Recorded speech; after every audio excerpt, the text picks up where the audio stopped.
I would like to thank you all for attending the funeral for the Blair Witch franchise. Oh boy. With the recent disappointment of the newest member of the Blair Witch family, the tragic loss of the newest member of the Blair Witch family. I don't know how to put it into words. I don't know how to put that member of the family into words. I think someone could, right? Jump scare! Jump scare! Jump scare! Jump scare! Jump scare! Oh my god! Oh my god! Jump scare! Jump scare! Am I loud enough? Am I loud enough? Am I annoying you? Am I fucking annoying you? That is this entire movie! Jump scares! It's fucking annoying!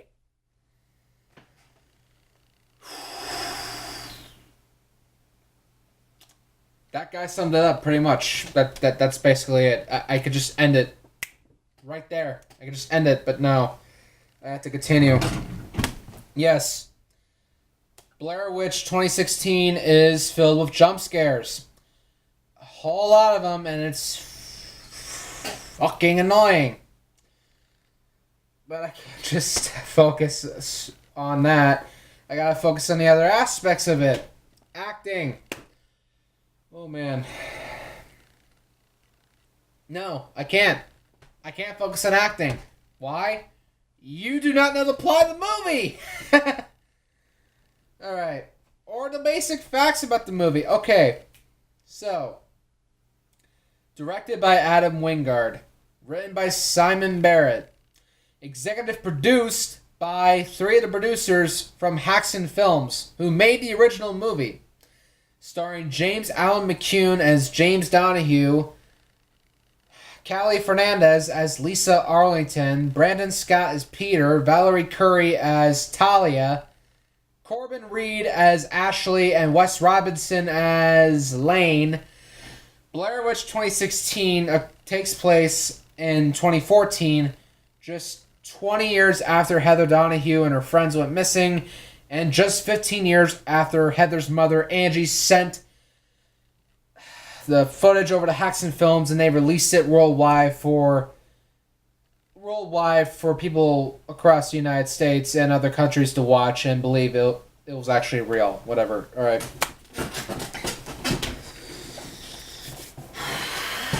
Taking place 20 years later after the first film, James Donahue, Heather's sister, who was apparently 4 years old when she went missing. So that would mean they're 18 years apart. Wow, Angie Donahue, Heather's mother, must have been really fucking young when she had her. Jesus Christ. So apparently someone goes back into the fucking woods. They find a tape containing footage of someone in a house screaming bloody murder, and a camera similar to Heather and Josh's from the first film. James finds the footage on YouTube, thinks that the footage is of Heather, and decides to take along his friends. Takes along his friends Peter and Ashley, who are boyfriend-girlfriend. Take along his friend who's a documentary filmmaker, filming him specifically for a documentary called The Absence of Loss, and joins up with the 2 people who run an internet blog and who are also the people who found the footage in the woods. They venture off into the woods, Black Hills Forest, off to see if they could find a house, spoiler alert, the house from the end of the very first movie, and see if they could find out what happened to Heather Donahue and her friends. Now I can go into the acting. Acting for this movie. I stand by it. The acting for the first one was better. I swear by it. The acting for the first movie, totally, it was amateur, and it may have been amateur, it may have been improv, but it felt more realistic. With this movie, you can tell a majority of this was rehearsed. You can tell some of this was blocked. It's kind of distracting. That's just me. Writing. I'll say it's better written than the first one because the first one didn't really have a script. It was mostly just day by day they would get notes from the directors and writers telling them what their character's doing for the day. Not really a script, more like a, okay, here's where you're at. It's probably how most reality TV shows will be filmed right now. I'm guessing. I have no idea. So in the writing department, I will say it's better, but it's also worse because they're taking the mythology from the website and from the first movie, and they're, for whatever reason, just making up shit. I don't mean making up shit, but like, let's say, spoiler alert if you haven't seen the first movie, there's a character named Rustin Parr who killed 7 children in the 1940s. He took these kids into the basement and murdered them. And what he would do is make one child, he would bring them down in 2 pairs, make one child go face in the corner while he killed the other. Why? Because he didn't like the other children's eyes looking at him as he was killing the other. That's it. In this movie, he killed them in the attic for whatever fucking reason, because I guess the basement was too goddamn difficult. I don't know what the fuck. And the reason the kids and Rustin Parr were facing the corner was only because because behind them is the witch, and if you looked at the fucking witch, you would die just by looking at her. Really? Are you fucking kidding me? Do you mean to tell me the Blair Witch is fucking Medusa? Or whatever the fuck its name is from Jason and the Argonauts? Not Jason and the Argonauts. Wow. Excuse me. Clash of the Titans. Wrong movie. It's Clash of the fucking Titans. Either version. The shitty remake with Sam Worthington or the fucking original one with Harry Hamlin. Doesn't matter. Whoever that creature is, if it's called Medusa, it does the same fucking thing.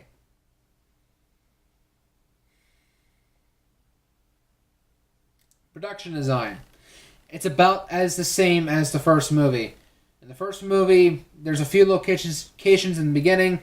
A majority of the movie is nothing but all woods. And then near the end, they get to a location that's specifically designed by production design. And that's where I gave props to the first movie.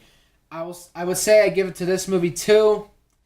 But dear God, they made some brief changes to the interior of the house, which I can't really give them much shit. It's almost been 20 years since they filmed the original movie. So if you have to rebuild a house, I'm not going to give you too much shit if you're going to not get down to the bare knuckle details of the interior. Well, it's slight things like to get into the basement. It's like, here's the main floor, here's the stairs going up, and then here's the stairs going towards the basement. In this movie, here's a door, here's the stairs going up, here's a door, here's a hallway, now here's the freaking stairs for the basement. I don't know. It's distracting. I mean, you have a bigger budget now. What? I guess within the movie, the Blair Witch just likes to add on to her house. Or Rustin Parr's house, whoever the house is. I'm not going to delve onto the whole fact that they changed some of the rules in the movie, because if I were, this video would go over 20 minutes long. But I will say, they give an answer to the Stickmen. The answer to the Stickmen answers the question of what happened to Josh. Find out for someone else, and you'll find out what happened to Josh. And it takes all the piss out of the original movie. It takes the ambiguity of the first movie. God damn it. Cinematography. No, not a whole lot of shaky cam in this movie, but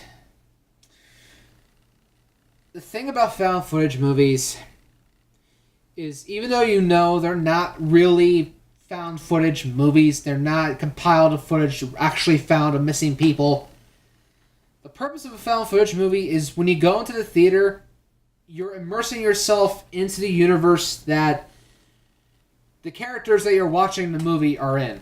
And the universe they're in is a universe in which they went missing or their footage was discovered. And their footage got discovered by someone who sent the footage to a film company or someone who knows how to distribute movies. And then the movie gets edited and turned into a movie and sold as a movie and makes a bunch of money. That's basically what the first movie is. The plot for that, when you go online and read it, is simply after an anthropology class found the original footage from the first movie underneath the ruins of an old cabin, which is supposedly Rustin Parr's house. The police obtain the footage, they keep it and hold it for 2 years. In 1997, they give the footage back to the families, in which Angie Donahue, Heather's mother, who has the footage, sends her copy to Haxon Films, who then 2 years later distribute the movie with Artisan Entertainment as the Blair Witch Project, where they proceed to make $250 million, and maybe plus or minus, off the movie, off a snuff film of 3 people who went missing. That's the plot. You watch this movie with cinematography, I can't buy it because it's better camera equipment. It's not amateur like the original one was. But considering that these are college students and people who are young adults, I can't buy that someone like Lisa Arlington, who is a college student, can afford this type of equipment and have the image look so pristine fucking clean. I will give credit, though. They do have a camera similar to the camcorder from the original one. And unlike most movies now who just put a filter on that, it looks like they actually filmed actual film with this thing, and they mixed it in with this movie. There's no filter of any kind. I will say to the extent of this movie, it worked a little bit. Music. There's ambience music in the background. It's a found footage movie, and someone edited music in. They try to cover it up by mixing in with the background noises of the trees, the sticks, the stones, and they try to mix in with the wind and what have you, and all the characters screaming and shit, but you can still hear it. That kind of took me out. So overall with this movie, I'm going to give it a 3.75 out of 10. I'm not recommending you to go see this movie. I would only recommend it if you feel like you must proceed to see this movie. You feel like this is your absolute goal for you to see this movie. But I'm telling you, it's not worth your money. I'm sorry. I'm really sorry, but just beware. Just beware of one thing. Jump scare! Jump scare! Jump scare! Jump scare! Jump scare! Oh my god! Jump scare! Beware of those. They'll piss you off.